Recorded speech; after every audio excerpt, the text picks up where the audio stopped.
and gentlemen, and welcome to Fight for Our Freedom Radio. And I'm your host, Badbaby.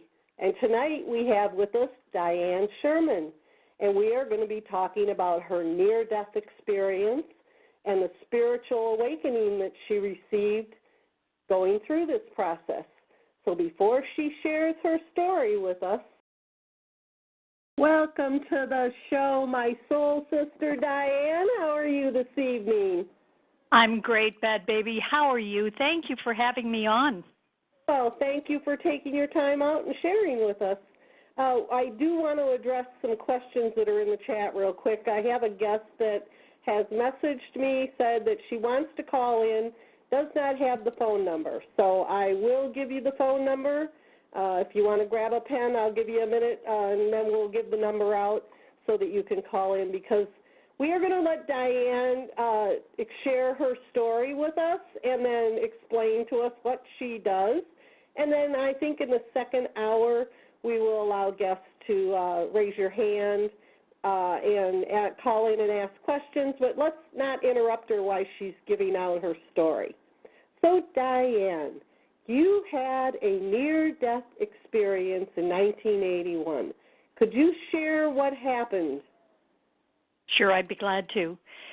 But before I tell you my story, I just want to say one thing. Alan Watts, who was a British philosopher who kind of interpreted Eastern philosophy for a Western audience, said this statement, and I think this is true. We live in a culture where it has been rubbed into us in every conceivable way that to die is a terrible thing. And that's one of the things that I try to dispel with my work and with my story. So that being said. It's so interesting that you said that, because one of the reasons why I'm covering this subject is because I don't want people to be afraid to die. I agree. I don't want people to be afraid to live either. And I think they're tied in together. Absolutely, absolutely. But, you know, one of the things I wanted to ask you is, you said that I was checking out your webpage, and you said on your webpage that everybody that crosses our path, that we knew that they were going to be part of our soul group. So does that mean that the fact that I found you and our paths are crossed, that you're part of my soul group? No, and I'm not sure what you're referring to on my website. You're kind of putting two things together. My understanding is that after we go home, when we get to that place where we decide we want to reincarnate, we have a soul group that kind of gets together and maps out what the soul purpose is in that reincarnation and what parts they're going to play. And so oftentimes, you know, we have the same people in different roles in our lives. And I think that's one of the reasons why we have deja vu, is because there's that sense of knowingness. There's a deep connection already. There have been lifetimes together. I don't think that everybody who crosses our path is part of our soul group. Okay. I think everybody who crosses our path has a gift for us, and we have a gift for them. Okay. All right. Well, explain to us what happened to you. Well, in 1981, I was in a sort of very strange crossroads in my life.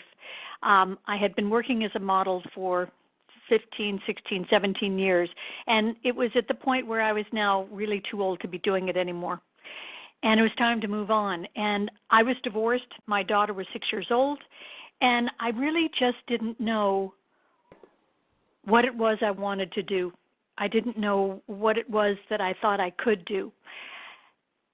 At that point, I didn't have a degree. I had worked early in life, and I was just stuck. And being divorced was very hard. Being a single mom was very hard.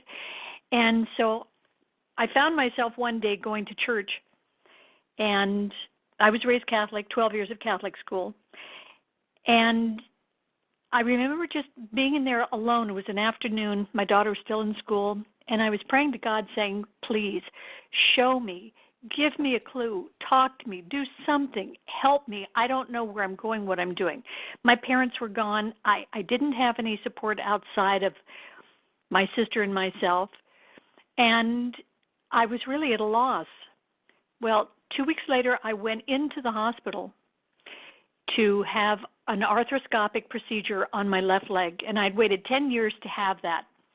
I'd had an accident in Mexico, and I just didn't want to go through the big patella surgery.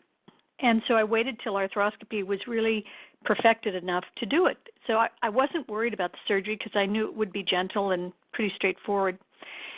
And while I was waiting to go into surgery, I was feeling very, very cold, and I started to rack from cold, and I think it was also from fear. I think I had a sense of something coming. And so one of the nurses came by me, and I'd had the pre-op shot, so, I was laying on a gurney. And she said, "Let me get you a blanket." So she brought me a warmed blanket, and that helped my body relax greatly. And a few minutes later, we went into the OR, and I started to rack again, and she pulled out another one, put it on me. And the second one, the weight of it and the warmth of it, I went to sleep before I even got the medication to go to sleep. My body just kind of like let go. So I had the surgery, and it went well, although it was much more involved than they thought. Remember, this is 1981. What they could see at that time was very different than what they can see now. Mm-hmm. And I was in the OR a lot longer than they had anticipated because they had a lot more to repair. And they probably shouldn't have done arthroscopy at that point. It was probably, a bigger surgery, but they did do the arthroscopy. And so I was in recovery and just kind of, coming back into myself and whatnot. And the bed next to me, there was a lot of commotion going on, and I really didn't want to pay attention to it because it felt like it wasn't my business. And I was kind of just figuring out where I was, and I heard them call this woman by name, and they said, "Dianne, wake up, Dianne, wake up," and it got louder, and I thought, well, isn't that weird? We both have the same name. I thought, what are the odds of that? So a few minutes later, more people came in, and they were doing more things, and now they're saying her full name. "Dianne Sherman, wake up. Dianne Sherman, wake up. Come back, Dianne. Come back, Dianne Sherman." And it just shocked me because that's my name. And I thought, oh, my God, they've gotten the wrong patient with the wrong name. So I'm valiantly yelling from the bed, "I'm Dianne Sherman, and I'm fine. I'm right here. I'm right here, and I'm fine." And they're not paying any attention to me. And I'm thinking, well, they're trying to help this person, so that's why they're not paying attention to me. So the next thing I know, I'm standing at the bottom of her bed, and I'm looking up at her from the bottom of her bed, and it's me. And the interesting Did it scare you, feeling, Dianne? I mean, did you realize then that you were out of your body? I didn't have any realizations. Now, 1981, I didn't have any awareness of near death. I had not heard of it. I had not read anything about it. I knew nothing about it. Mm-hmm. But I will say, I was not feeling any angst or fear or anything. It was very neutral. It was almost like somebody said, "Pass the salt." It was just what it was. And I was standing there watching everybody. And what was interesting is that I could be standing there watching what they were doing to her, me, but not have any connection to it. It didn't bother me that she was in trouble. It didn't bother me that they were working on my body. And it didn't confuse me that I was standing in a physical form. I could see myself standing in physical form, looking at her, looking at me. And the next thing I knew, I was up in the corner of the room, overlooking everything that was going on, the doctors and the nurses and what they were doing. And I still didn't have any connection to her in the bed, to that person in the bed, that physicality that was me in the bed. I had no emotion. There was no feeling of distress for me watching. It was kind of like this was normal. This was okay. Everything was fine. And I was fascinated with the fact that my mind wasn't going crazy. You know, how can I be up here? Hello, I'm up in the corner. How can I be up here and yet I'm down there in that bed? You know, I didn't go crazy about that. It was just, I just sort of notated what was going on. And I was following along. And the next thing I knew, I was being pulled out of the corner of the ceiling, up and out of the room. And as I'm coming out of that area, now there is a sense of pushing from behind. And every time I say this, every time I tell the story, I can feel my shoulders kind of arching to push off of it. Instead of letting it push me forward, I would want to push back, because now I'm pushing into darkness. It's darkness everywhere in front of me, all around me, and I'm going into this blackness. And so my body is kind of trying to not go into it, because as a child, my greatest fear was being in the dark. I was terrified of being in the dark and terrified of being blind. And here I am in pitch blackness. And that was the only time that I was somewhat afraid or uneasy, was the blackness. I wasn't terrified like when I was a kid, but I was kind of pushing against, and I was concerned. And I remembered that the only thought I ever needed was if there was a glimmer of light in the room, in my bedroom as a kid, if there was a glimmer of light from outside or whatever, then I knew I was okay. So I started searching for just a glimmer, just a little spot of light, just a little something that I could hang on to. And so as I'm staring, you know, really focusing in front of me, there's this pinpoint of light, just this tiny, tiny pinpoint of light. And I thought, okay, I'm going to hang on to that. So I'm staring at it. I'm fixated on it. I'm watching it, and as I'm watching it, this feeling is still pushing me forward, but it's pushing me forward towards that little tiny, tiny pinpoint of light, and it starts to grow, and I'm just focused on it, and it's growing, and it's getting bigger, and I'm getting closer to it, and now all of a sudden, everything around me is this pinpoint of light. Everything around me is the light. And it's the most brilliant white light I have ever seen in my life. There isn't a word in our language that can describe the brilliance of this, the color of this. And what's fascinating, Badbaby, is that as bright as it was, it never made me squint. I didn't feel like I needed glasses, but it was more brilliant than anything I have ever seen. I've never seen sun and clouds and all of that as brilliant as this was. And everywhere I looked and everything that I felt was this white light. And it was very sort of, if I say diaphanous, you know, it was very kind of cloud-like, but in a different character, different feeling. It was so not from our human perspective, so not from our human experience. It was celestial. It was divine. It literally was divine. So I'm now surrounded, and I'm now moving into this light, and I'm now being pulled in front from my chest. I'm being pulled forward as being pushed from behind. I'm being pulled forward, like drawn forward.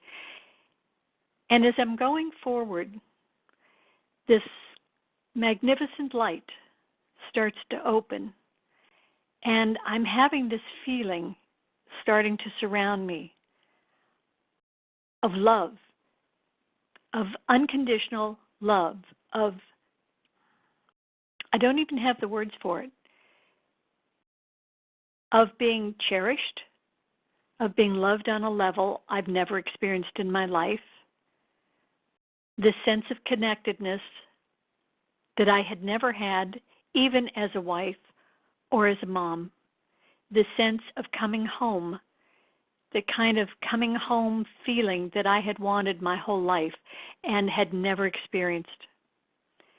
And as I'm moving through this magnificent white, in front of me, there are 2 rows of beings. So I'm now coming through into this area, and these beings are standing in front of me, 6 on either side, and they're standing in monk's robes, brown monk's robes, with the hoods up.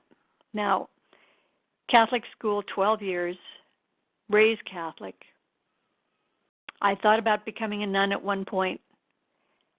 It made sense to me that that's who I would see, because monks were always the sort of dearest part of the religion. Priests, not so much, but the monks were always, in my world, they were very kind and sweet and gentle, and that's what these beings appeared to be. They were just, well, there was just unconditional love flowing out of them to me as I'm now floating through where they're standing. I'm floating in between them. And the one on the left in front, as I get to the end of the row, steps forward. And he speaks to me. And I say he because it was male energy. It wasn't female energy, and it wasn't a neutral energy. It felt clearly male. It felt like the most loving attributes of a man, where he is protective and loving and guiding and in charge and feeling very supported by him. And when I said he spoke to me, there was no verbal dialogue.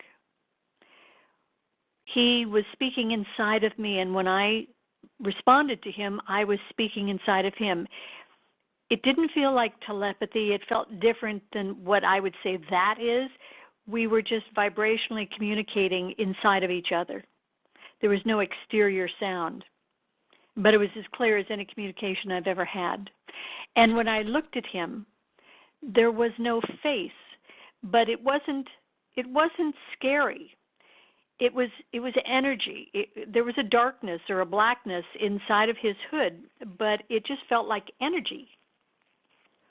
And it felt, in that moment in time, very normal.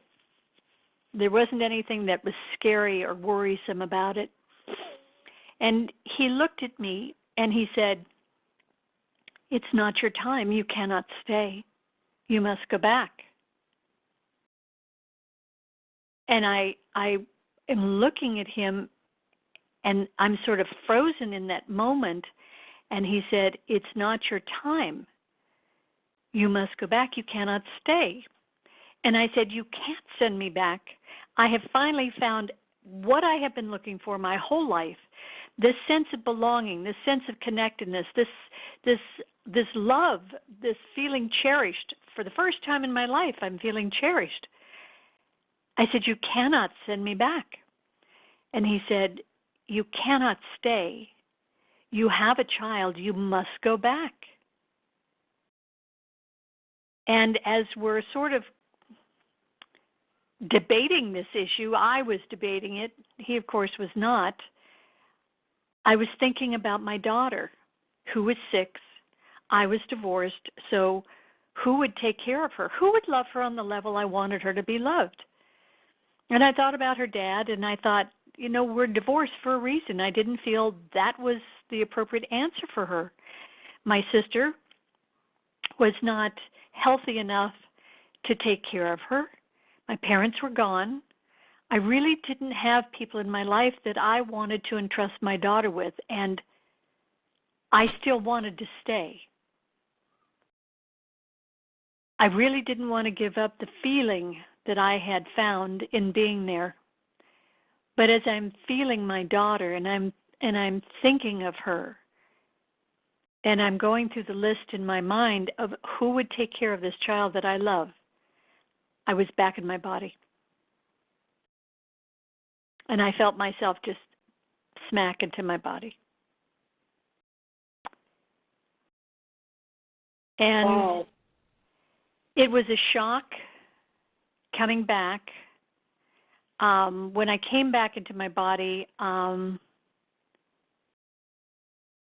it's a very odd experience because the body feels so contracted and so tight and so limiting and so small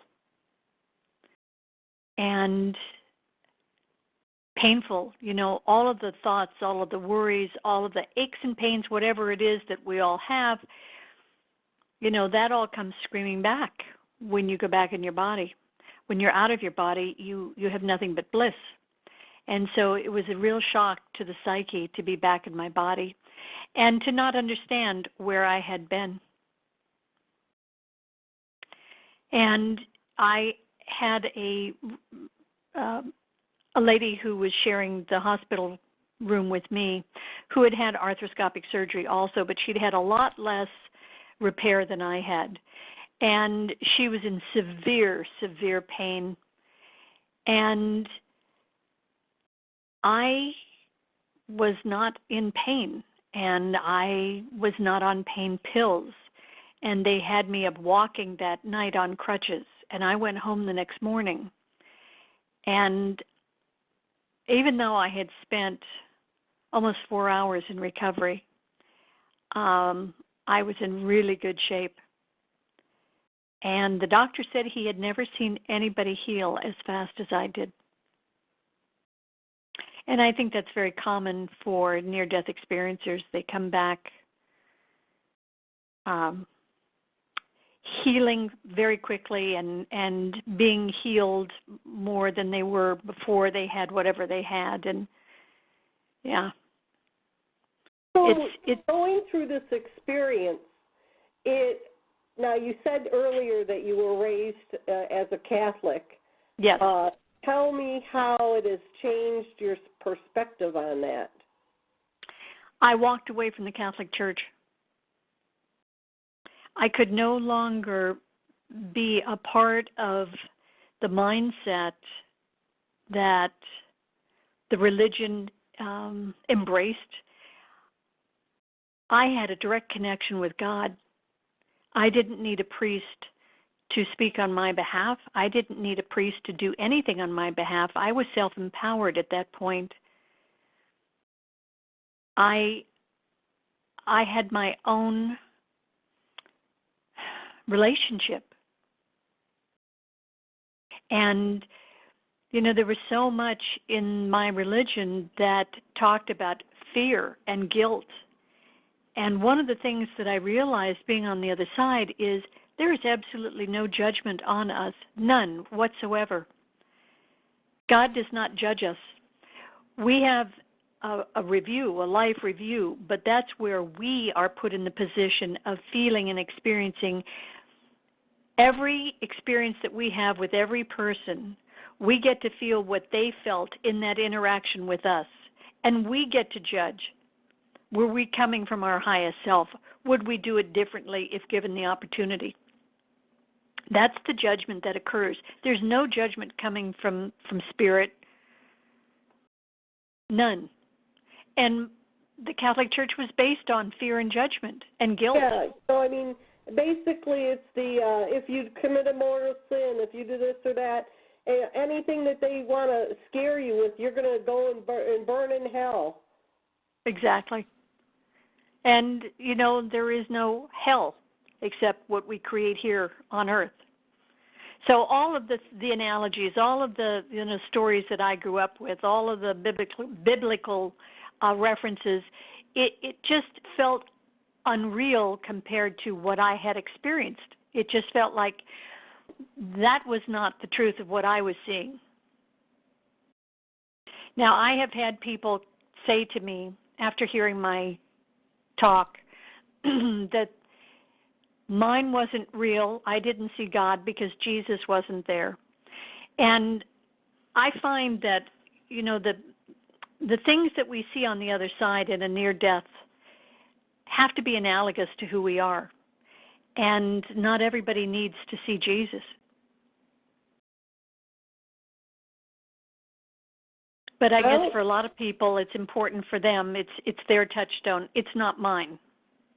Well, what Dolores Cannon says, are you familiar with Dolores Cannon? I am not. Oh, you should check out some of her videos.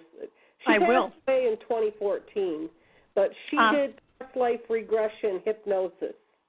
And she traveled all around the world teaching it. And just a remarkable woman in her 80s doing all this. And she passed away she wrote like 14 books. Wow. And what she says is when you cross over, you go where what you create. Right, exactly. Like if you want to go to a heaven, then that's where you'll go. Or if you are scared to death and you think you're going to hell, then you might create hell for yourself. That's what she says. Yeah, and I believe that because, our perceptions create our realities on all levels. And if you're needing to see heaven and hell, you'll create that. It won't be forever, but you will create that experience. Mhm. Well, I'll tell you one thing. I know what I'm creating. You and me both. Roads, blacktop roads for my Harley. That's great. Oh, we want it to be. I have to laugh because when my husband was passing away, he said to me, if there isn't beer in heaven, I'm not going. I said to him, honey, I'm sure they have everything you need in heaven. And more. Yeah. Well, tell us how it changed you spiritually. Now, I know you do work with other people and that you became clairvoyant and clairaudio. So explain to people exactly what that is. Well, let's see. What's the best way to put it? The work that I do with people is subpersonality work. I see beyond the facades. I see, first of all, the preciousness of who they are at the core. I see their beingness as opposed to their human face. And the work that I'm really lucky to do is to be able to see where they're blocked, where they're constricted in their belief about themselves, where life has kind of brought them up short and they've taken the responsibility for things that probably weren't their responsibility as children. Oftentimes parents parent us in a way, all parents parent the best they know how. I really, truly believe that, unless they're, psychotic. But most of us didn't get the parenting that we needed. We got the parenting that they could give us, but not what we needed. And so, that creates an awful lot of trauma for a lot of people, and that's a lot of what I deal with when working with clients. And the clairsentience and clairvoyance and clairaudience for me is my ability to see and know what their stories are and to see and know where their pain and suffering comes from and to connect the dots for them so that they can emotionally and psychologically understand how they got there and what we need to do to shift gears with that. And then I use the vibrational healing to instill codes and frequencies to help flatline some of the things that they're holding on to so that they can have a different perception of themselves. So I would say for me, I'm a conscious channel. Years ago, I used to do full-on body channeling, but now I'm a conscious channel, so I'm awake and channeling all the time. If I'm, stepping into that, I'm always hearing information. And when my daughter was young, and we'd happen to be out and about, we might be in an elevator someplace, and I would get this information about the person behind me or the person next to me, and I would turn and I would give them the information, and they would either laugh or cry or hug me, and my daughter would be mortified, but I had to give it, because if I didn't, it would like stove up my body. It was like Spirit saying, you got to deliver this. You agreed to do this. So give us an example. What kind of information would you get from someone that was sitting around you? Well, so imagine you're in an elevator and I'm turning around to the person behind me and I'm telling them something about what their mother said to them at age whatever it was, and that's not what she meant. She meant X, Y, and Z, and it wasn't your fault, blah, blah, blah, that kind of thing. And it just like shocked them to the core. And of course, I didn't know them, so, I really had no way of knowing that except I was being given the information from their high self to my high self. That's so strange. I know. Do you see a person's aura, or can you tell if they are like a dark entity or? Oh, sure. I don't see as people. There are many people who see. I perceive. That's my sight. Is my perceptive ability. I perceive. There's a knowingness inside of me. Of what's happening and what's with the person. I know who is clear and clean and who is, attached to something that's negative and not okay. Oh, so that's why you called me and wanted to know if you had a connection with me before you do the show. Absolutely. Oh, so did I pass? I wouldn't be here if you didn't. Oh, it's funny that you said that, because I'm being harassed by somebody saying that because I have communication with my deceased husband and have ever since the day he died. And I have someone that's telling me he's a demon and that I have a demon attached to me. Is your communication with your husband uplifting and loving? Always, absolutely. Well, demons aren't. The first time he really stunned me was when I was looking for the cords for my granddaughter's electric car, and I had no idea where he put them, and I asked him while I was making a cup of tea, where are them cords? And he told me they were in the garage in a bag in the corner on the shelf, and I went down there, unlocked the door, looked, there was a bag, and there were the cords. I understand. Listen, if somebody had asked me after my surgery if I heard voices, I would have had to have said yes, and they would have had me committed. Yeah. I mean, I hear it, and I take in information in numerous ways. Like you, I also hear. I don't deal with people on the other side too much. I mean, I've had experiences and whatnot, and I've done work in that realm, but it's usually spirit speaking with me. But it's as clear as having a conversation, like you and I are having a conversation. Yep, that's exactly right. And everybody is capable of having that if they so choose. It's like working a muscle. You just have to strengthen that muscle. You have to pay attention. You have to quiet down. You have to be open. And everybody can do it. I mean, I started out doing automatic writing with Mother Mary. And when it first started, I thought, there's no way. There's no way I'm writing with Mother Mary. I mean, I grew up Catholic. There's no way. The Blessed Mother does not write to you. And yet, for 15 years, I did automatic writing with Mother Mary. Wow. And that was part of what healed me after I came back into my body, because I so struggled with not understanding what I had been through. I thought I was, having a psychotic episode with the flashbacks and whatnot, and with the emotions that I was feeling. And I didn't know what to do with being back in my body with the same problems that I had. And now I had this additional, got to heal from this surgery, and you have to heal from the emotions of what you may or may not have been through. So I had to find... said that Spirit told you you agreed to do this, when you'll be by someone and Spirit will tell you to tell this person something, did you realize that, or you didn't realize it until after a while when you had came back? I didn't realize it at all, no.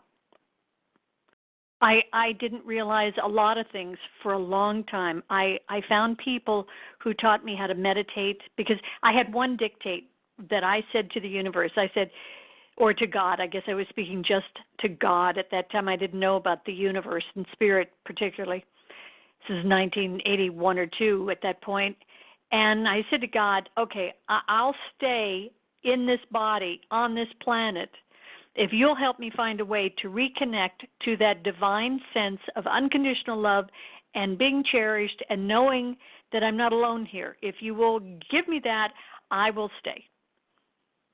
And so I found people who taught me how to meditate and be able to reconnect. And that was divine, literally.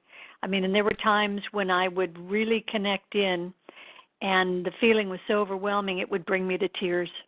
It was just humbling, the sense of love that I had again. And little by little, I'm dabbling right now with meditating and going into the Akashic records. Uh-huh. Are you familiar with that? I sure am. Have you done it? I have, and I think part of the channeling that I do as a clear channel, as a conscious channel, is accessing the Akashic records without going to them and doing all of that and the halls of the Menti and all of that. It's just, the information is just there for me. Mm-hmm. It's like I can just hook in. Wow, you must really be connected to it. Because I just started, and I go through a whole hour process. But I make sure I align my chakras and bring all my energy fields in. I want to get really connected to the experience. So I savor the moment. That's lovely. Well, I really am trying to get my spirit more into a loving person, because I know that that's what we're here for. That's the only thing that matters. It doesn't matter what you have, what kind of car you have, who has the best house, if your kid's better than that kid. It matters if we care for each other and love each other and help each other. Well, but beyond that, it's about loving ourselves first and foremost. Absolutely. Charity begins at home. That's the hardest thing to do, isn't it, Diane, is to forgive yourself for It is. It absolutely is. I mean, think of this one. Here my daughter, was raised with a mom who on some level would have preferred being on the other side, and she knew it. I mean, that's a horrible thing to do to a kid, and I certainly didn't do it intentionally, and I didn't talk about it all the time with her. Mm-hmm. I'm not even sure I did talk about it with her, but there was an inference. She knew on some level that, I had been someplace that was so much better and was willing to not come back. So on some level, I'm sure that felt like severe abandonment for her. So I have worked to forgive myself for that. But, actually, how can you not want to come back? You're in bliss. You're in, I wouldn't want to come back. This place down here is hell. Well, it can be hell, but I have to tell you, when we play it right, it's so lovely. That doesn't mean we don't have ups and downs, but it's all about how we perceive what's happening. I tell people all the time, and this really is one of my mantras, life is happening through me. It's not happening to me. I'm not a victim. If I don't like I've been saying, I'm not a victim, I'm a victor. Yeah, I mean, if I'm not happy with what I'm experiencing in that moment, I can change that by changing what I'm thinking about, what I'm looking at, what I'm what I'm fixated on, this thing we call our mind, the monkey mind, that's always spewing out negativity. It's always undermining us. And I have the sense that we've given our ego the dictate that its job is to protect us. So it's always telling us, well, don't step out and do that because you're not good enough, you don't know enough, you're not big enough, you can't handle that, because it doesn't want us to get hurt. And somehow we are trusting that what we hear in our head is right. And it's just a computer, and it's just a loop going round and round inside of us. It has nothing to do with what's true. We are an extension of the God force. And we travel on to the spirit world. We drop ego, don't we? We do. We absolutely do. Because there's nothing to protect on the other side. You're in a bliss state. You're unconditionally loved. I have people say to me, well, if that's so, why would anybody want to reincarnate? Well, they can't grow if they don't. The soul can't evolve if it doesn't come play. Cannon. She says we reincarnate because we come here, this is a school, and if we don't learn our life lesson, then we failed, and we have to come back and do it all over again. I take umbrage with that. I think she's got it partially right, but from my experience of it is that we are, free will. And we can reincarnate or not. I know that there is a hospital on the other side. There's education on the other side. They do a lot to shore us up and get us moving in the right direction. There are a lot of souls that when they cross over, they're in pretty bad shape because they're fixated on fearful, negative things that they have been sitting on probably their whole lives. So it takes a while for them to get righted. It's not just an instantaneous all is bliss on the other side. There's some work that has to be done. And so where do you think that someone that would be going, someone like ISIS, where would they be going? Well, you have to understand that there is no judgment on the other side. Yeah, they're going to judge themselves. Yeah, they're going to have to go through that process, and they'll have to go through education and whatnot to, counterbalance the hatred and negative ideals that they hold on to. And it's all based in fear. You either believe in their God, their way, or, you need to be destroyed. So that has to be remedied on the other side, and they will probably be triaged a lot. Condemned? No. Helped? Yes. Mm-hmm. When there's unconditional. That because I was really concerned about my brother that passed away, and he was a good guy and everything, but he did a lot of things that he shouldn't have done, and I was concerned. Back in that time, I was thinking, oh, he's going to go to hell for being bad and this and that, and I was all worried and praying for him. But then when I started communicating with my husband about it, he brought my brother to me a couple times, and I asked him one time, how come he doesn't come with you every time? And he said, because he's on a different level than me. He has to go to school and learn. Exactly. And, there are different levels of what's going on the other side. At certain points, you stop reincarnating because there are more divine things to do. You've gotten to the level where you are really in the position to help earthlings on a different level.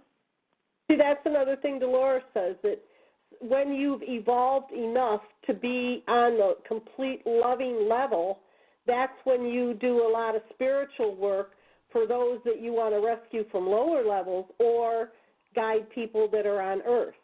Right, exactly. I hope I can help people. It's really nice do. to. I just, it's funny because I love going out and taking care of my birds and everything, my birds baths and that. And while I'm out there scrubbing the bird baths and that, I always tell the Lord, Lord, I hope when I get to heaven I can take care of all the animals. Why not? Well, I would love it, you know. I'd love to run with the lions and ride on an elephant. I'm kind of kooky like that. I don't think that's kooky at all. I think everybody would probably love that. I mean, being able to, I always wanted to be, when I was a kid, a Dr. Doolittle where I could communicate with all the animals. Well, I do have a great connection. I mean, I've had a few birds get trapped inside of my deck in the back, and they've actually let me walk right over and pick them up. Oh, lovely.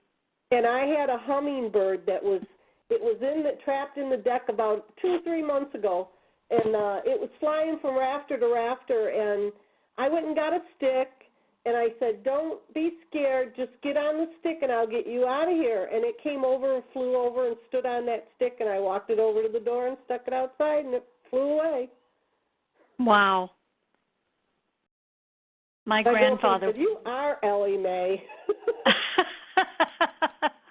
And that's a good thing.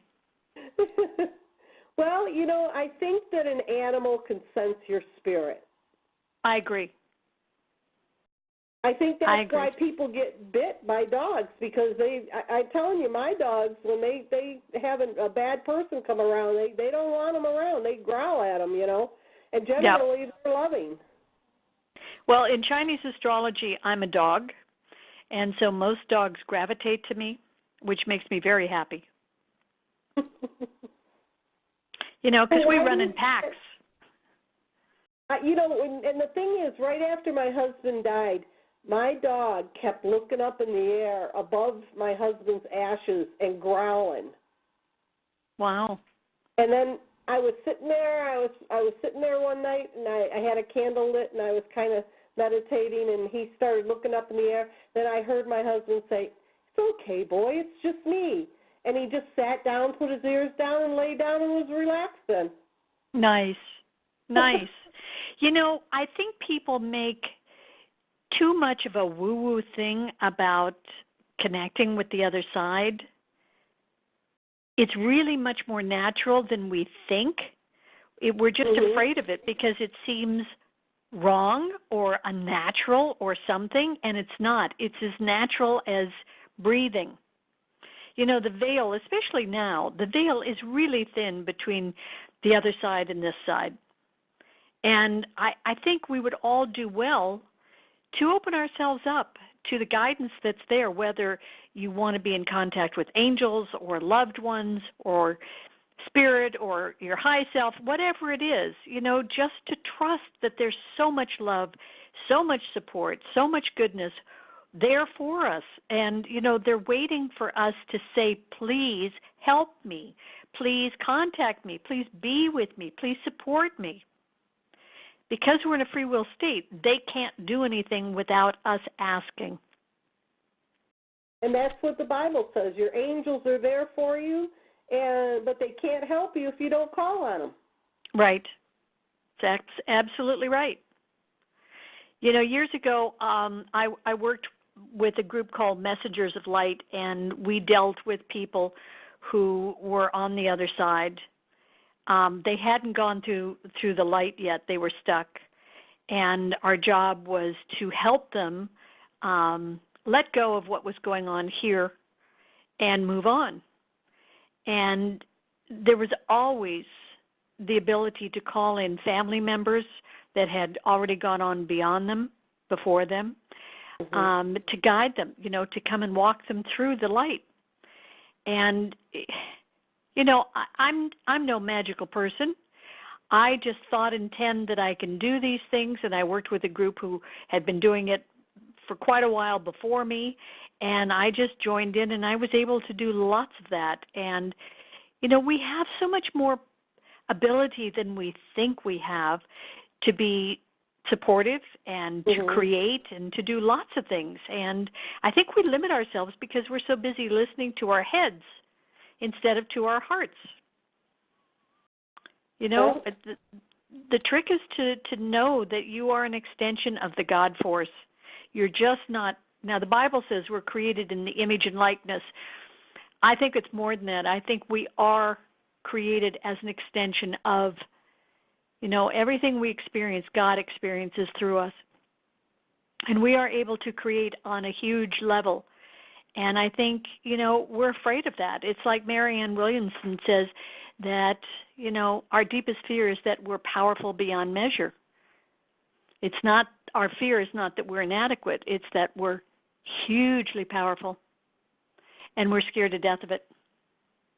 Well, and I think a lot of the spiritual connection is being dumbed down through the fluoride and the poisons and all that, because it's poisoning our spiritual body. It's true.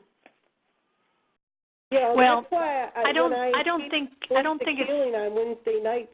I emphasize on staying away from the fluoride and how to cleanse your pineal gland, and because I really think that they knew that would be a hinder to your spiritual connection, and they had it planned that way. Yeah, I think that's true. I think what they've tried to do is have us disassociate from that part of us. Well, you just have to be aware of how to make the right steps. I'll Right. give you an example of my spiritual connection. A month before my brother passed, my husband came and told me he was going to be coming home with him soon. And I said no, because he was the only one that would help me out here on the farm. And I said, no, you can't take him. And I wrote it down, that I had gotten the message, and I wasn't going to say anything to my brother. But after my brother had passed, I went back and was looking at my notes, and I went, oh my God, I forgot all about him telling me that. And I just had a message not too long ago. On a Thursday night, I had a dream, and my husband kept telling me someone you loved has passed. And I thought, who? And I got up and I started Googling, names, and I hadn't spoke with his parents for a few years. They were kind of angry that he died and not me, It was their only child, and they were very angry. So I hadn't been around his parents for quite a while. I seen them at my brother's funeral, which was like 6 years ago, and I haven't seen them since. And I thought, well, maybe it was one of his parents, and I put his father's name in, and sure enough, he had passed away. Well, before I did that, I had a dream that night, and his father walked me down the aisle at our wedding, and I saw his father standing in front of the church, and we were late, and he was shaking his fist because we passed the church. And he was shaking his fist. And so that's when the next morning I got up and I thought, well, maybe it was him. And I put it in, and sure enough, his funeral was that day. Wow. And so, I called his mother 2 days after that, and I said to her, I'm so sorry I heard about Chucky. And she said, who told you? And did you tell her? No one told me. And she said, well, how did you know? And I said, well, I don't know whether you're going to believe me or not, but he came in my dream, and Dan told me someone died. So I Googled it, and on the day he had passed, I Googled it, and he passed. I think did that she get kind it? of blew her mind, because she said, well, I don't know how that works. Well, no one called me up. So, I just get messages like that. Exactly. You had a prophetic dream. Well, I've had quite a few of those. Right. Well, that's how you get your information. And people just think that's kooky. But, nobody called me. I don't get a newspaper. In fact, she didn't even have my phone number. So how in the world would I know? And I hadn't talked to them in 6 years.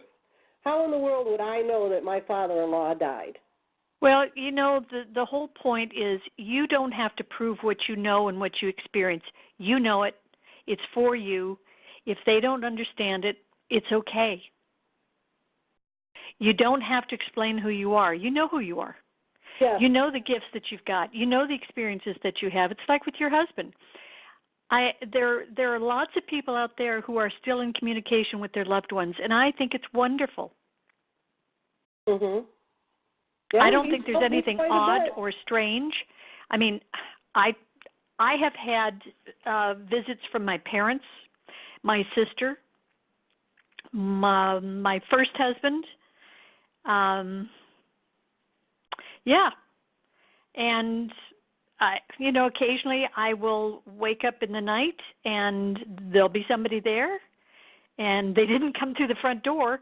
They're from the other side, and it's just part of the life experience for me, as it is for you. And I think it's wonderful. I think we're lucky, and I'm sorry if it freaks people out. I'm sorry if it makes them uncomfortable. It's what's natural for you and for me and many others. And if they could open up to the possibilities of the magic of life, they would experience it too, and many other wonderful things. If we only allow things that we're not scared of, or I need to rephrase that, if we stop making everything scary, then everything is good. Everything is okay. There's a lot of magic here on the planet. We knew that when we were children, the way we played and dreamed and all of that. We knew it. It's the same thing. We have to become those innocent, open children again. I still believe in unicorns. Nobody will ever tell me that they're not real. Well, I just don't ever want to grow up. Well, I don't think it's about staying childish. I think it's about being childlike innocent. I think it's about being curious and excited and getting a kick out of everything. And, when you see a rainbow, just be in awe and gratitude for it. Get excited about everything. I hear people talk about that there's nothing good happening in their lives, and it's because of where they're focusing their attention. They're looking at everything that's not working. They're not looking at things that are working. They're not looking at things that are working and being in gratitude for them so that they grow more of them. It's a choice. Right. It is a choice to dance with life. I say all the time, there's a party going on inside of me.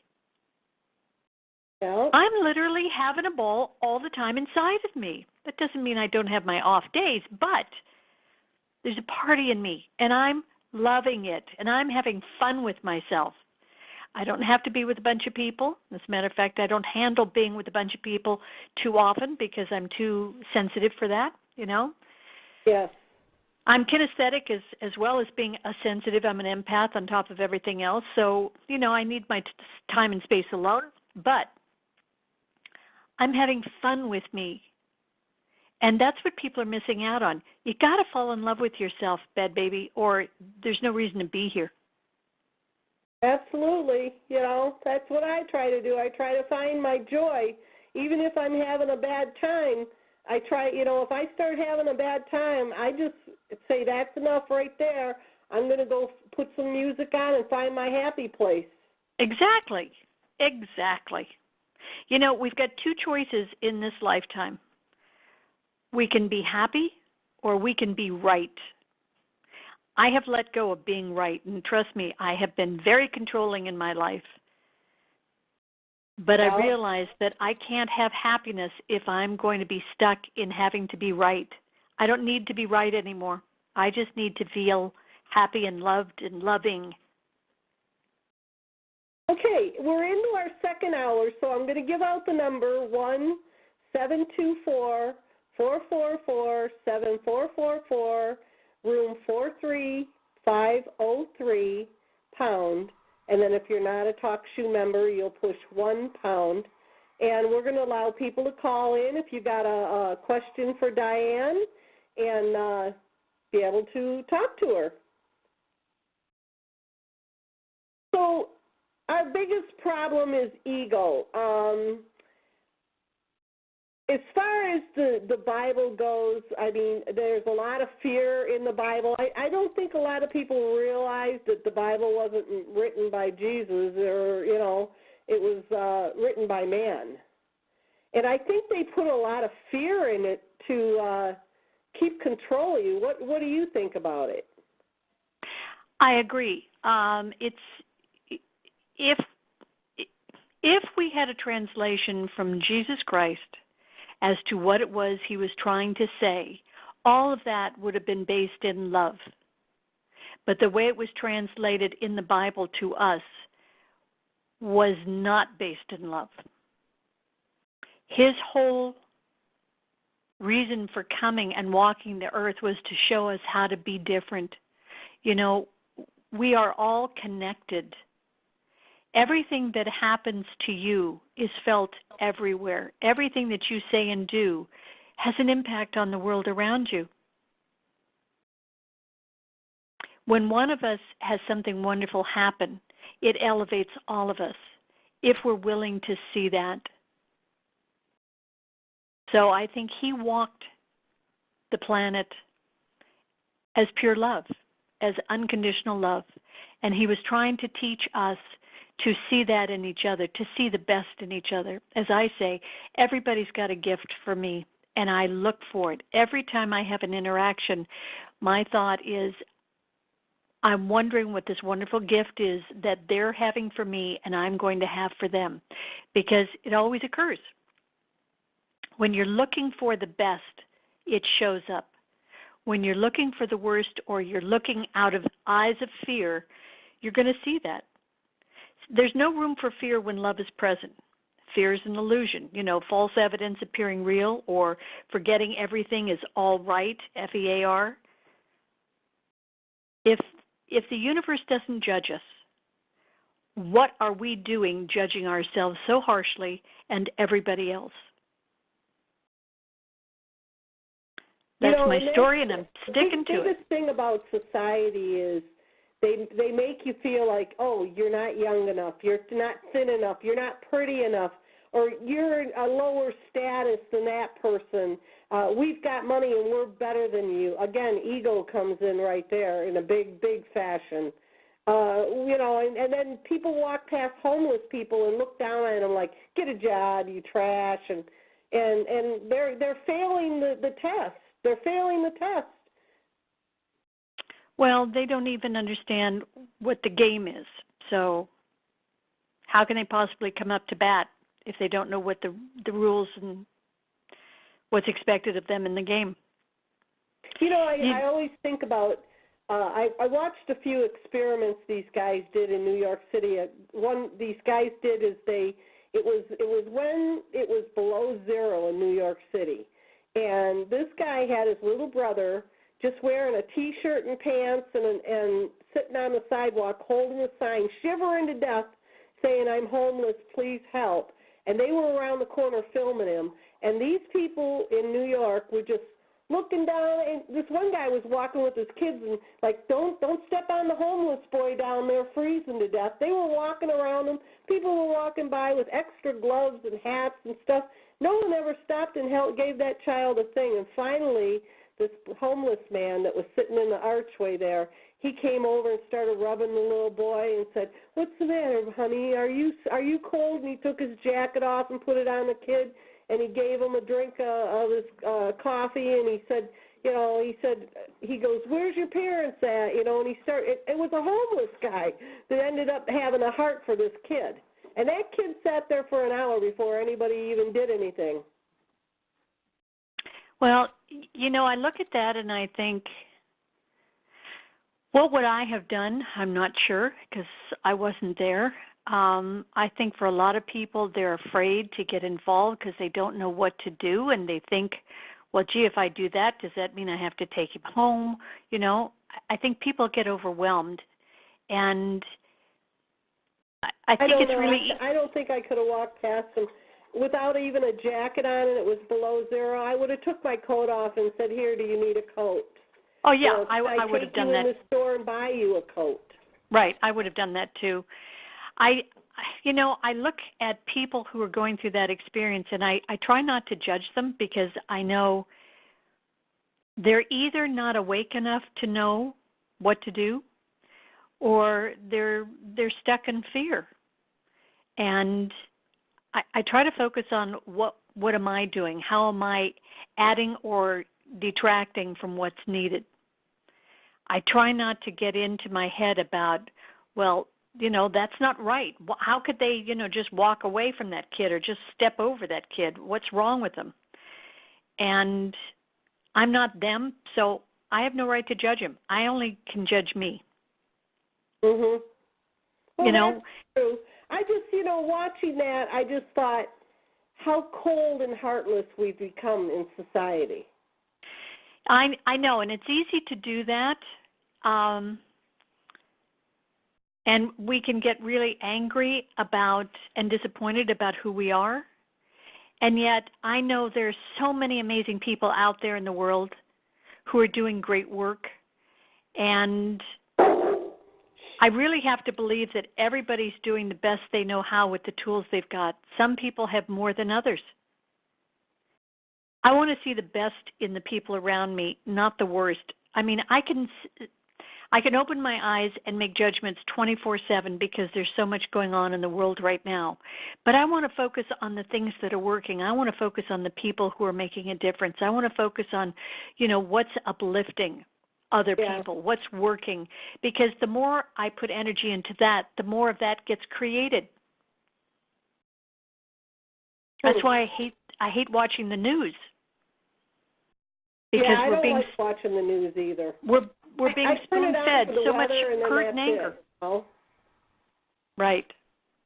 And mostly I want to watch the Weather Channel anyways, but the news is just a big downer. It really is. And I don't believe the news anyways because they're just paid off mouthpieces anyways. But I get tired of hearing of all the tragedy. I agree. It's overwhelming. And that's one reason why I don't watch the news. I do what I can do in the world to make a difference. And I leave the rest alone because I can't change it. I can only change me. I can only change where I have the power, and that's with me. If I want to see a more loving, compassionate world, then I have to be more loving and compassionate within myself, and for everybody I interact with. Yep. Now, for the people that you work with, do you have to see them in person? Do you do this through the phone, or do you have to do it through Skype? Explain what you do. Well, I do see people in person, but I prefer to see them on Skype or on the phone because if I'm not in their presence, it's easier for me to work. Sometimes when their personality is right there with me, you get sidetracked. I get sidetracked, I should say. So it's easier to be on Skype or on the phone. I don't have to see them because it's all energetic. I'm reading the energy. I'm not, as I say to people about themselves, I'll say, I see this going on in your energy field, blah, blah, blah, but I'm not physically seeing it. It's a perception of what, the information coming to me. So, no, I don't have to see them in person or on Skype either. So you can feel my energy field then as we're talking right now? Sure. Wow. Sure. So you don't need my permission to do that? Well, you didn't ask me if I did. You asked me if I could. I don't without permission. I don't do that with anybody without permission. I'll give you an example of how it works. When my daughter was in college, now my daughter's going to be 41 next month, June 2nd, not next month. So when she was in college, she was in Boston, I was in Los Angeles. And I was nervous having her so far away. So I also didn't want to be one of those moms that was constantly dogging her, asking, what's going on, what are you doing, who are you hanging out with, and blah, blah, blah. So I would just check into her vibrationally. So I could check her mood and her body and what was going on, if all systems were working well, if she was feeling confident in herself and all of that. And so I wouldn't have to call her. And I could leave her alone until she felt that she wanted to call me. So she thought I was really cool that I wasn't always calling her and checking up on her. Mhm. And I didn't need to because she was very far away. All I needed to do was just read the energy. Mhm. It's all thought and intention. My energy field. Pardon me? I said, what do you get from my energy field? What are you seeing from my energy field?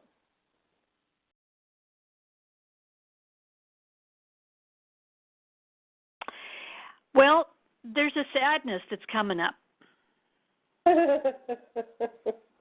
Interesting. Well, that's because I'm a targeted individual. Okay. And why do you feel you're targeted? Well, I have no idea. I've been targeted ever since my husband died, and it started at the funeral home. So, but yeah, and part of it is, too, a lot of the subjects that I cover, I expose a lot of tyranny, and that made my targeting worse. I can understand. There's also there's a frustration that you carry about what you see and the fact that you'd like the world to clean its act up, and it's hurtful and frustrating for you. You take it personally. You're absolutely right. That's why I do these shows, because I try to expose the things that like for instance, next week I have Kevin Annette on, and Kevin Annette is a pastor out of Canada that he has taken the Queen and them to court for child trafficking and child sacrifice. And that kind of stuff really, when I do shows with him, I get hurt worse, but somebody's got to expose this, and I want it to stop. And, yeah, I get frustrated about things like that. Yeah, it hurts your heart. Yes. Okay. So I always say, Lord, please help the children, please protect the children, and it's very hurtful. Very hurtful. I understand. And that's the burden that you carry. Now, may I make a suggestion on that? Sure. Okay. My thinking is this. Everybody has a process, including children who are hurt, children who don't deserve to be treated the way they are, whatever the circumstances are. Their soul has asked for certain experiences because of the rapid growth, and I'm trusting the process that is set up for them.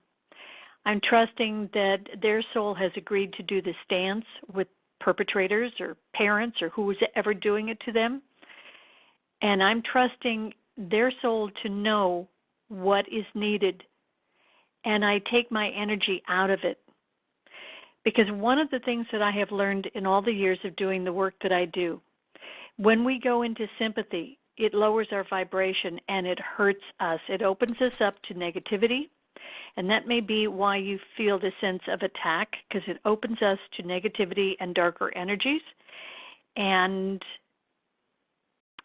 it's one thing to be compassionate, it's one thing to be empathetic, but sympathy is destructive.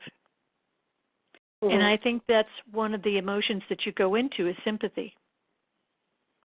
If you can hold a space for yourself that allows yourself to know that all of the souls that are in trauma of their own choosing for whatever that soul purpose is, and trust the rightness of all of life, it might make it a little easier. It doesn't mean you agree with the trauma they've had. It doesn't mean that you agree with the perpetrators and the people who are doing these horrible, mean-spirited things. It just means that you are not meshing with them on a sympathetic level. You're holding the space for them to be okay. The people who harass me are Satan worshipers. And, I understand. At first, when I first started going through this, I had a lot of hate in my heart for them, but I don't anymore. I have, instead of hate, I've turned it to, I feel sorry for them that they are that lost. Yeah, I'm sorry they're that disconnected. Because as far as I'm concerned, the path that they're walking, doing what they do to targeted individuals, they're just may as well take a club and hit themselves in the head, because they're going to pay for it when they have to do their life review. Well, I understand, and I feel that it's got to be a challenge for you to walk that line with the commentary of some of these things that you handle. I have been targeted a lot in my life. I think all of us who walk in the light and who are doing the work can fall prey to that. So I understand it's not fun, but I know sympathy is one of the fastest ways to get into that. So watch your emotions. I'm not going to let their hatred for me take my love away from anything. Oh, no, and they can't. They absolutely can't. Okay, we have a caller that would like to talk to you, so let's unmute. Okay. Welcome to the call, Connie Marie. Would you like to ask Dianne a question, or do you have a comment? Well, I kind of have both. Hi, Dianne. Really Hi, good show Connie. tonight. I also had a near-death experience here just 32 months ago. I was oxygen. Wow. Yeah, I was oxygen deprived for over 20 minutes before life support could be put into place, in a coma for 5 days on life support.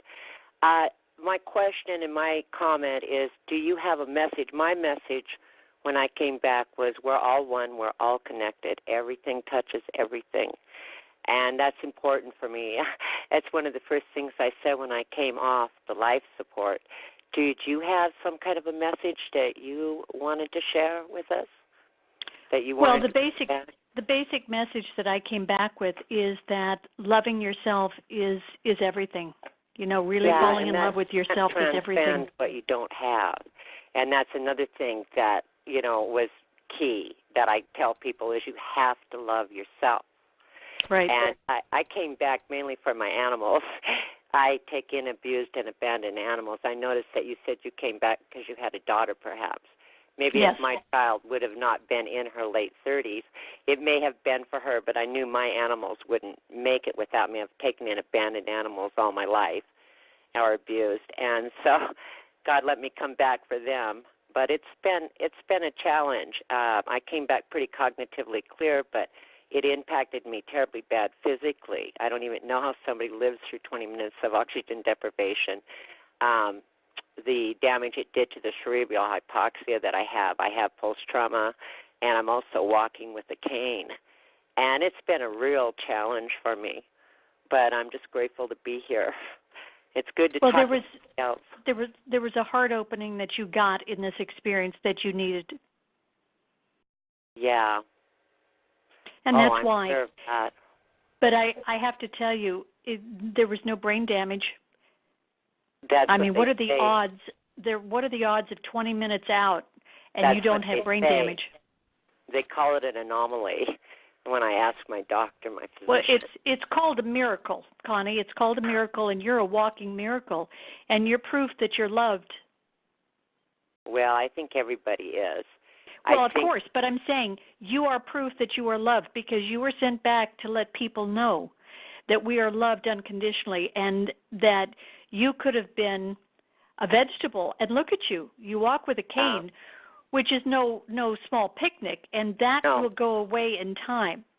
I hope so. It is. I already see it.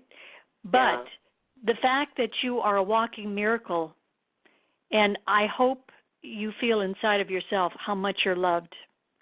Yes, and I had been on a nebulizer machine and beta blockers, and I stopped the beta blockers a year and a half ago because they were making my skin blotchy. And I also don't use the hand inhaler or the nebulizer machine anymore. I take no medication. So I think that anything's possible, and I'm willing myself to go forward. I'm having a really difficult time right now with one of the case managers on my in-home health care and things like that, getting grab rails and stuff, but it's actually making me want to become more of an advocate or an ombudsman or something for people that are handicapped and elderly. I'm in my 60s. And so maybe this is just a new direction that it's trying to take me, but there's days I think it is. I think it is a new direction for you because you're a very strong woman, and you being an ombudsman or advocate, you certainly have the character for it, and you have that sense of self-worth enough to do that. That would be so lovely. It would be nice to get back to my work. I miss it. I haven't been able to do much. I've been pretty well homebound for the last year, and it's like it's only been 32 months, And, you know, it takes time to reintegrate because you're a whole different person. Yeah, and that's the truth. You're learning to love yourself on a different level, and you're learning. One of the reasons you had this was to allow yourself to learn to receive. Mhm. And that's humbling. I've had to. I've worked on it. It is humbling, and it makes you very vulnerable. But let me tell you something about being vulnerable.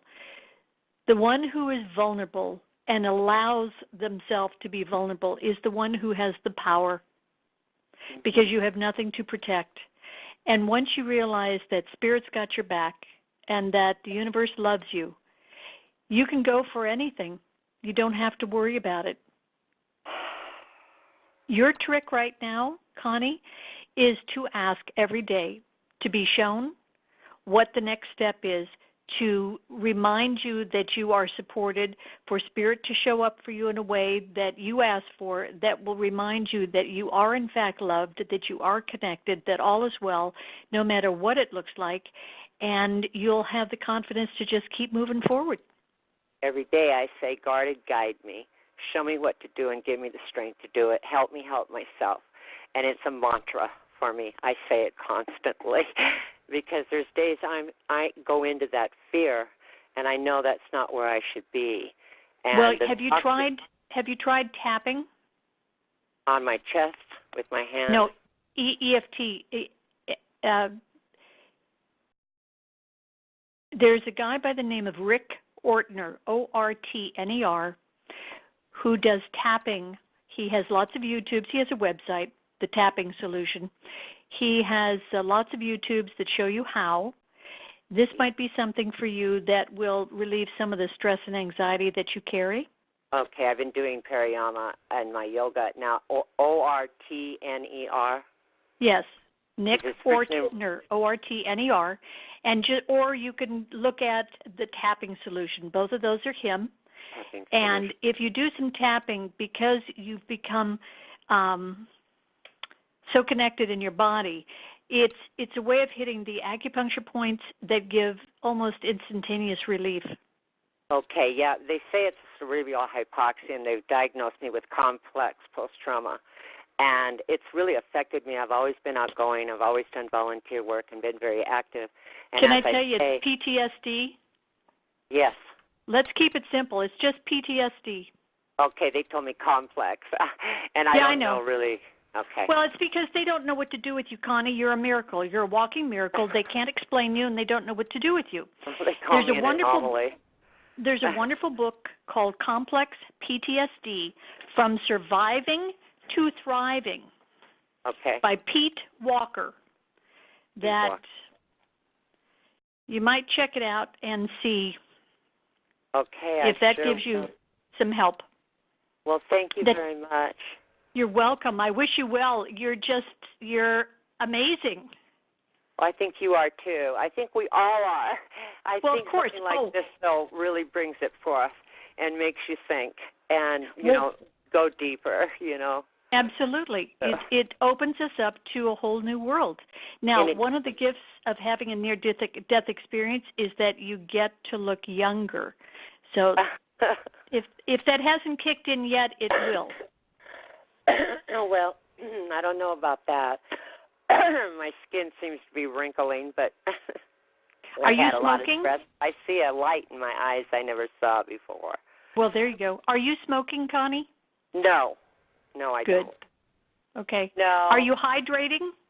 Yes, I'm trying to drink water right now, and I just ran out of my bottled water. I know.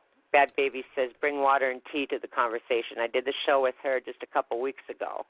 But I kept disconnected because my battery on my phone kept going dead on me. Oh, you were the one she was talking about. Okay. Yeah, my dogs were barking. They're being good right now, though. So. Yeah, I told her not to worry about the dogs because my dogs do the same thing, and my listeners are used to it. They laugh when my dogs bark. They say that makes my show original. Well, it makes it more human. You were talking about wanting to be around the animals earlier, and that's innateness in it. I think that's just natural. We're born that way. Everybody wants to be around all the wild animals, the birds, like Mary was, or Badbaby was saying earlier. You know, hummingbirds and the. Yep. I have been swimming out in open ocean with dolphins half a dozen times, and I have to tell you, it's like flying with the angels. Well, that's what my work is in, animal-assisted therapy. I have a degree in comparative psychology, and nice. There's, so much good work going on right now with autistic kids and people with post-trauma with animal therapy, and like they sense everything. They're into their senses. They don't have to think about it. They just do it. They feel it. Right. That's why I love them so much. Years ago, I had an accident. I fell off my horse, and I broke my tibial plateau, which, for those who don't know what that is, it's right under the kneecap, and I broke it in 4 places. And I've had 2 surgeries, and after I got healed enough, I went up to Canada, to Kamloops, Canada, and I worked with a group of horses up there that do healing on people. They literally, you get on the table outside, and they come, the horses on their own, they choose. There's about 14 of them, and they choose which ones are going to be working on you. And that was a great healing for me from the animals. They were all connected. They're so healing. And they now are. Service dogs are everywhere. When I first started in this, people didn't even know what AAT was, or animal-assisted therapy, and now everybody has a service dog, it seems. Well, I think there are a lot of people out there who are getting the banner for their dog that says they're a service dog just because they want to have their dog with them, not because the dog is a service dog. Happening too. Yeah. Well, I don't know about that, but. Well, I'm in California, and I think there's a lot of that going on here. Oh, I think there is too here. I've heard of it too. People can actually get that certification online through a fake thing on there, which I don't know if that's a good thing or not. I don't think it is, but I don't. Whatever. Either. Yeah. But I know I'm having trouble because I'm trying to care for my animals. I have 5 cats and 3 dogs, and they're all over the age of 10. And half the in-home care services I'm getting now, they don't take care of the animals. There's a couple of the girls that come in that'll help me get the dog food and the water down, and maybe with litter boxes. But you'd think there'd be more in-home care with all the people that are truly handicapped that do have animal-assisted therapy, And, you would hope so. Well, there isn't here in Washington State. I've called 4 different agencies on my insurance, and there's not one that does it. So, but I came back for these animals, so I will take care of them. I'm not getting any more, but I want to walk these guys through to the next realm. I don't want to leave them here, without me. They're all in their 2nd and 3rd home by the time they got to me. I'm hearing that there is a group of young kids, not high school age, that would be open to donating time. It could go on a resume for them for college or whatever, that they assisted in that kind of work for the animals. Are you feeling like an apprentice job? Yeah. There's a TV program about inmates and their dogs, and I think that's become kind of a popular idea. And what I'm seeing is high school kids, maybe kids who it's a way for them to learn responsibility, it's a way for them to learn compassion for animals. Whatever it is, I think it could be set up in a way that it was a win-win for both, for you and for them, that it would help them, in their college prep work, showing that they have done an apprenticeship or showing that they had donated their time in a program that was set up by you, something like that. So put some feelers out there for some young ones. Interesting. Good idea. Oh, great. Okay, well, thank you, Sister Connie. We have another guest that would like to ask a question. Okay, thank you. Thank you, Connie. Have a blessed day, dear. Bye-bye.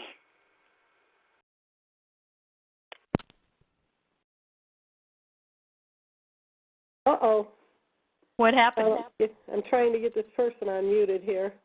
Yes, guest 7. I don't know your name. You're just guest 7 to me. Welcome to the show. Hello, guest 7. I'm going to mute you back. Going once, going twice. You had your hand raised. Can you hear me? Can you hear me? You raised your hand. Did you want to ask Dianne a question? Can you hear me now, Badbaby? Yes, this I is can hear you. Badbaby. Okay.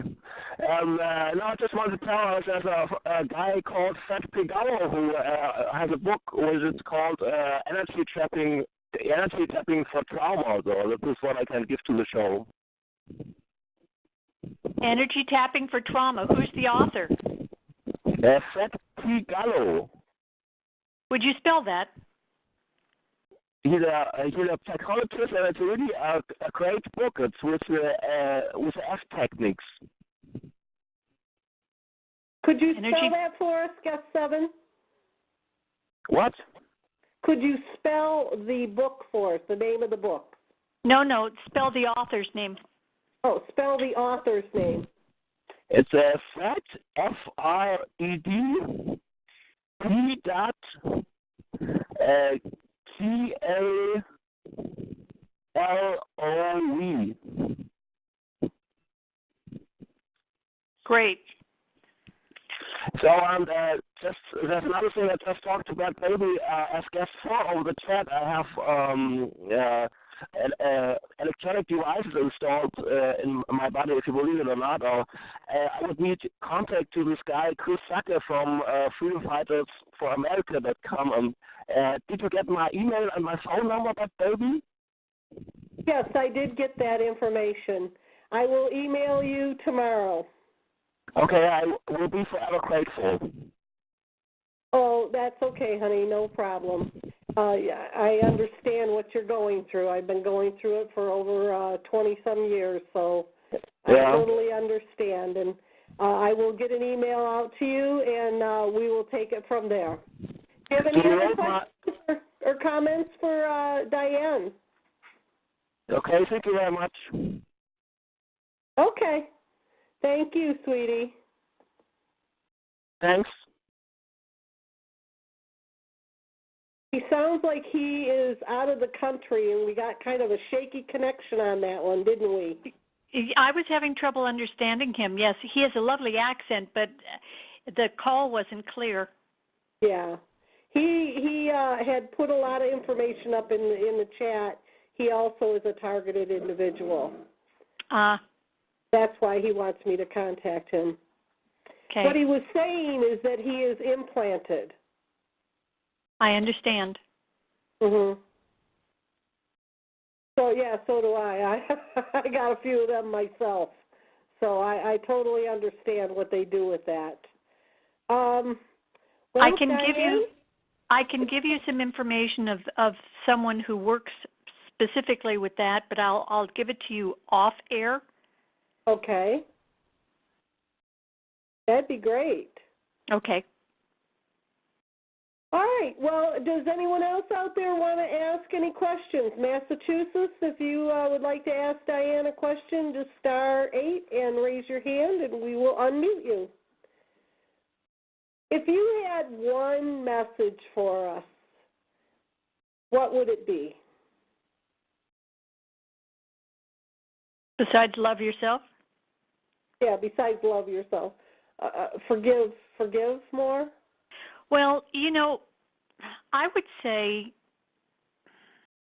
forgiveness is always, top of the list. But more than that, I would say work with gratitude. I think it's one of the most powerful things that we have as a tool.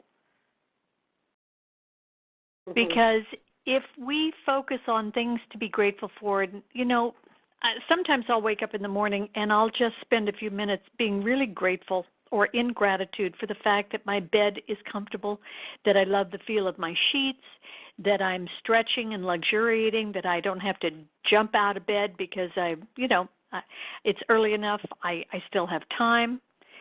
And I just take a moment to just be in gratitude for being in my body, being here on the planet, feeling a sense of love going through my body, knowing that there are people in my life that I love and adore, and that there are people who, of course, care for me, and just focusing on all of the joys that I have. You know, I love my home. I love where I live. I love the fact that I'm awake and aware. I love the fact that I know that I have choice.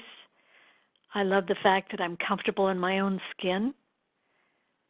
You know, and I'm in gratitude for all of that, because there was a long period of my life where I didn't have that awareness, and I didn't know how to be that person that I know how to be now. And I've always said that I really had to die in order to get a life, because I didn't know what I was going to do, and it gave me my purpose. You know, my purpose is to reconnect hearts, and I don't want people to suffer. I don't want people to be afraid. I want people to know how much good stuff there is here. And I look forward to, you know, working with my clients and seeing the lights go on in their eyes and seeing the joy that they feel when I reconnect them to their high self. And when I help put the pieces together for them, you know, I'm in gratitude to be in that intimate relationship with them in that moment. That's just an absolute joy for me. And every time there's a healing for my client, there's a healing for me. So I have a tremendous amount to be grateful for. And I have an amazing family. My daughter, who I love and adore, has 2 beautiful children and a wonderful husband, and I'm just privileged to have that in my life. And I'm going to be 70 this November, and I still feel like I'm 20. Wow. So life is good. Happy birthday, premature, but happy birthday. Thank you. Thank you. And when I turn 70, I will have outlived 2 husbands and all of my immediate family. Because nobody made it to 70. I'm still hanging around, but, you know, we don't leave until we fulfill our contract, do we, Diane? No, we don't. And there's a timeline, you know, and people who take their lives prematurely, they do come back and make up that timeline. Really? Yep. I've had so many people in my life that have committed suicide. You know, and I just, you know, I was very angry at one person's family. They did his funeral in the Catholic Church, and I was very angry at the priest up there, because he was basically telling everybody that he was going to hell, and that really pissed me off. Well, I understand. Unfortunately, that's their belief system. And, you know, they can only operate on what they operate on. They don't know any better. And until they do, you know, that's where they are. I know when I came back from my near-death experience, I was pissed off at my religion for all the things that I had been raised with, that I had gone to school and spent an hour every day in religious classes, learning about fear and whatnot, and then coming back from the near-death knowing that all of that was bogus. It wasn't real. You know, that they are unaware, not educated in what really goes on. And I thought I had been shortchanged. But, you know, all religion is a pathway to God. So it's all good. It's all good. You know, it's what we choose to do with it. You know, and the for thing me, is, too, each religion thinks theirs is the only right religion. Right. You know, and it's like, what gives you the monopoly on God? Well, exactly. You know, and would God be so non-universal as to pick only one religion? Well, I was told I'm going to burn in hell because I talked to my husband, and I don't believe that I will. I don't think God would want to do any harm to me because I try to be the best person I can be every day. Well, you know, I agree with you about being the best person you can be every day. That's always my prayer, is to be the highest version of myself that I can muster. But God's not going to punish us even if we're not the best of ourselves or if we're not perfect. That's really not how it works. And God just wants us to enjoy, to be happy here, to grow and to learn and to experience and to live life. You know, you were talking about your brother who did some things you didn't think were necessarily in his best interest or that appropriate. And the truth is, he really lived life. He did everything he could to be a human being. Mm-hmm. And he mixed it up, you know. He got in there and he really mixed it up. And there's something to be said for people who have the gusto to live life on all levels. And I'm not going to make them wrong, because that's how we learn.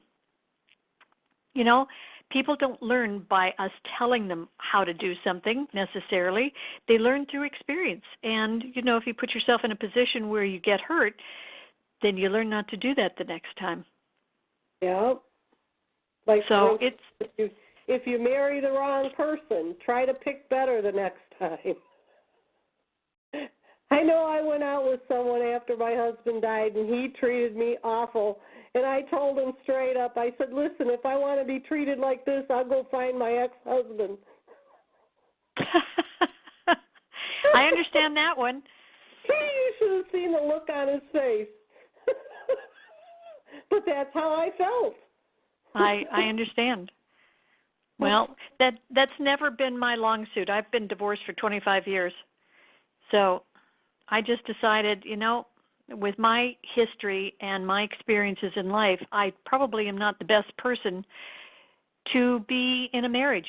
First of all, anybody who's with me does a lot of processing, because I'm in process most of the time.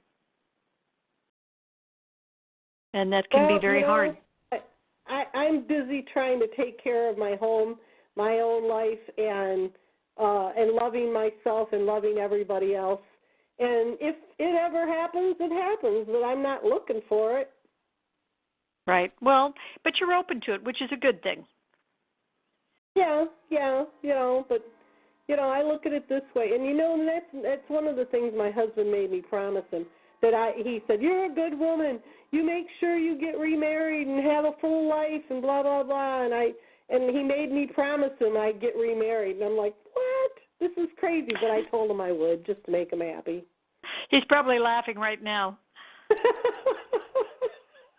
Yeah, well, the one that I told that if I needed this, I'd go look up my ex-husband. My husband did not like him. Every time he'd treat me bad, I'd hear my husband say, kick him to the curb. Well, yeah, because he loved and respected you, and he wanted that man to do the same, and he didn't. Yeah. Yeah. Do you believe we've almost done our 2 hours? I don't. Wow. You were right. It does go very, very quickly. You know, it's just been a delight having you here. I really, really do feel a connection with you. And I do too. I just don't even know how I found you. I was just looking at YouTube videos, and I said, oh, this looks interesting. And that's how I found you. So was that in my life path? Yes. And I think, you know, when we have a feeling, a connection with somebody, that, you know, we are part of each other's soul group, we are part of each other's whatever it is, you know, there's a connection there, past life, something or other. So does that mean when we both cross over that we're going to have a big party together because I'm part of your soul group and you're part of mine? Well, let's hope so.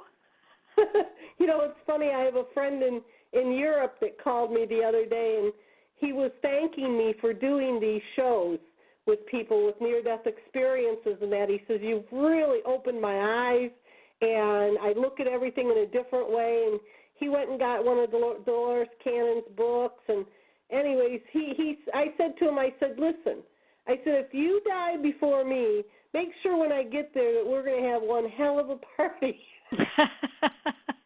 And I said, and if I die before you, I'll make sure when you get there that everybody will be there to party. And he goes, you got it. Love it. Well, you know, the trick, as I see it, is when you're loving yourself, it makes the transition so easy because you don't have any unrequited things that or resentments that you're holding on to or fears that you're holding on to, you know, because you're comfortable. You're comfortable with yourself. And it's just a very gentle transition. The thing that bothers me is when people are scared to death and they don't want to open up to any education. And when they get to that place, they fight valiantly not to let go of their bodies. And it makes it painful for them. It makes it harsh for them. And it doesn't need to be like that. It can be as simple as thinking of an experience that you loved, a moment in time that you loved, and just focus on that and let yourself just drift out. You know, what was it that, I can't think of his name, the gentleman who created Apple, Steve Jobs. His last words were, wow, wow, wow. You know, let that be our response. Let us be in awe and excited. You know? Well, you know, the hospice nurse that was here with me, she's only here for 2 days before my husband passed, but while she was here, she told me some interesting stories about people seeing their loved ones walking past the window, and they'd say to her, didn't you see him? He was right there. Didn't you see him? Or she'd say they would talk to people that weren't there, and you know. No, people were there. It's just that they were able to see on the other side. They were in both worlds. So as they were dying, the veil lifted then, didn't it? Of course.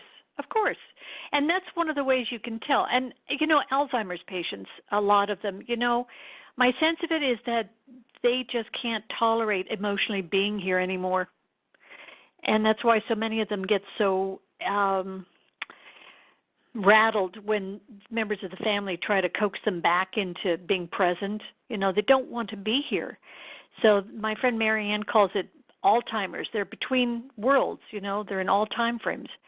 And I think when we're dying, we get to glimpse what's going on the other side. You know, others are there waiting for us and communicating with us to make the transition more comfortable. And how lovely is that, you know? The thing that I get all the time is that people feel that it's the end. And it's not the end of anything. It's just a graduation to the next level. This is to be celebrated. Death is as sacred as birth, and it needs to be celebrated in the same way. You know, absolutely. And you know, the thing is too, like when we're in with a loved one and they're dying, we want to keep them here because for us, we don't want to let go of them. But when we don't let them go, we're holding them there in that body full of pain. Why would you do that to someone? I kept telling my husband all night, don't stay for my account. Go with the angels. But see, his parents wouldn't believe me that he was dying, and he hung on until they got here. And they called all night long and kept asking me what was going on. I said, he's dying, and I don't have time to talk to you. Okay, we're coming. And then they didn't come. They didn't come till 8 o'clock in the morning, and he died 15 minutes after they got here. But I knew he was hanging on until they got here. You got to forgive him. Oh, I do. You know, I mean, you're still holding on to it. Mistakes, and that was a very hard pill for them to swallow, and you know, it hurt them that they didn't believe me. But I mean, that was their choice. Of course, it was. You know, these people are not awake at all. Well, and you know, he hung on, and I knew that he knew everything that was going on in this house. He knew everything that was going on. Right. But the weird thing is that the day before he died, I was doing dishes, and I turned around and looked in the living room, and I got a glimpse of somebody sitting on the other couch. And then I looked back, and he was gone. And I knew exactly who he was. It was his uncle that had passed away a few years earlier. Was your husband at home? Yes. Yes. Yeah, he died here on his couch. We both had our own couches. I always used to yell at him, I don't want a couch and a love seat, because you always get the couch and I'm all crimped over here on a love seat. If you're going to lay down, I'm going to lay down. I want my own couch. So we had our own couches. And you know what's really weird? He died on his couch. And about 2 weeks later, my brother came over, and there was a guy that he brought with him that I needed some work done on the house. And they spent the night, and he slept on my husband's couch. And I came downstairs, and he was sitting there rubbing his arms like he was cold, and there was a fireplace in here, wood burner. It was roasting in here. And I said, "Are you cold?" And he said, No.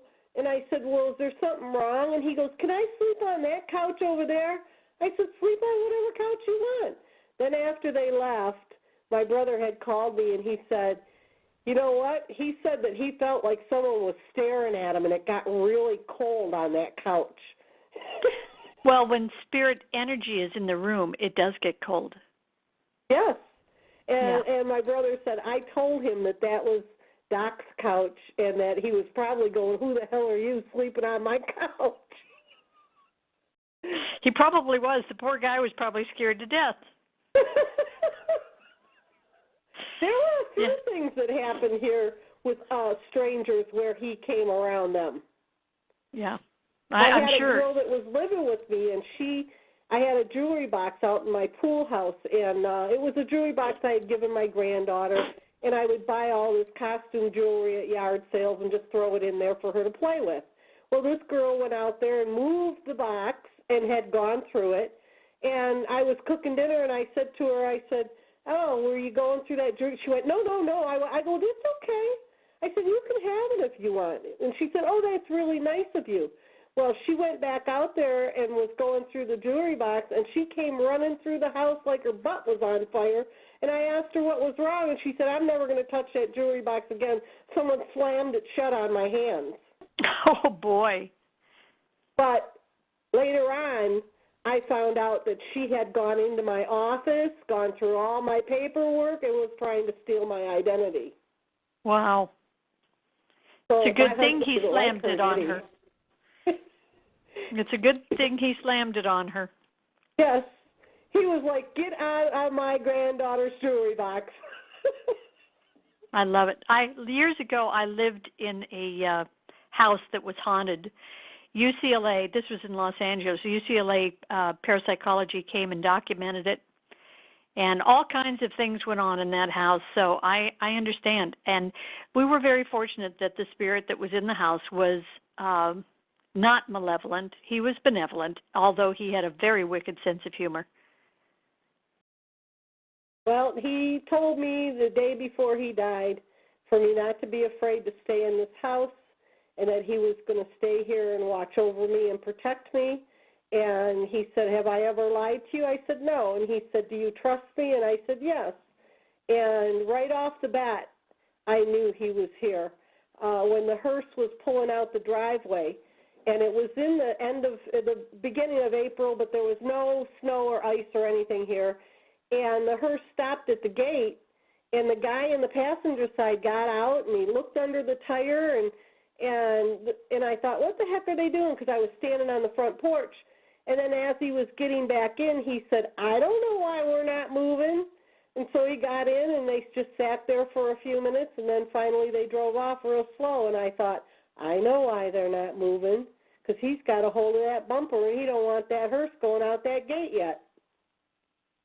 Wow. Yeah. It all makes sense when you allow yourself to think about it.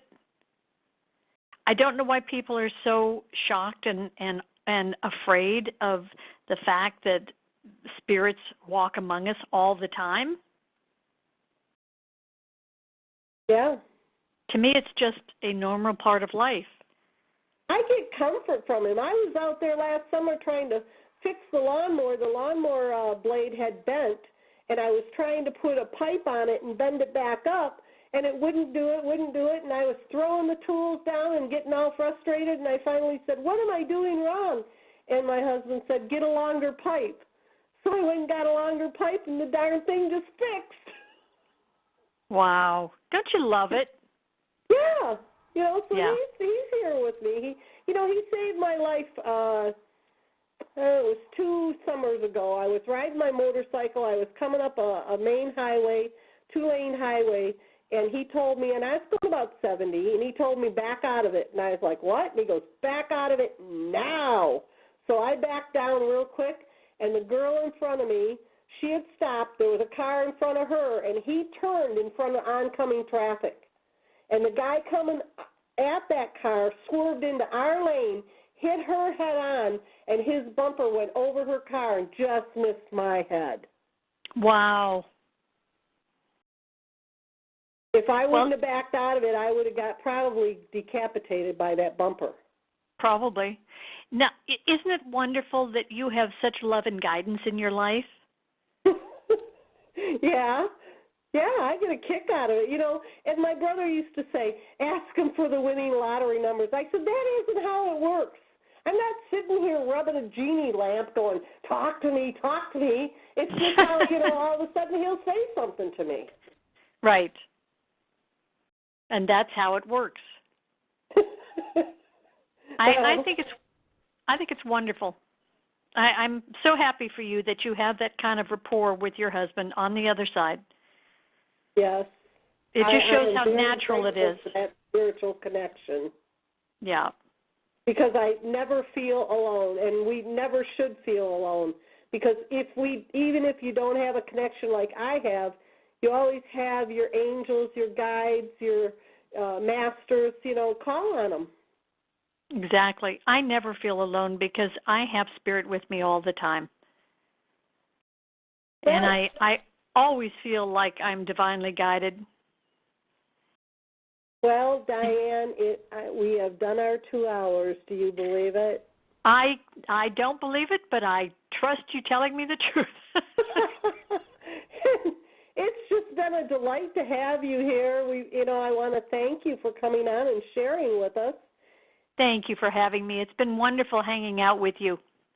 Well, we'll have to have you back real soon. And we're going to have a blessed night here, and God bless you for all the work you do, and thank you for all the good advice you've given us all. And, you know, just thank you so much for being honest and explaining to people that we don't have to be afraid to die. Life goes on. Right. And if we stop being afraid to die, then we can start living on a bigger scale. That's great. Okay, honey, well, on that note, I am going to close out the show.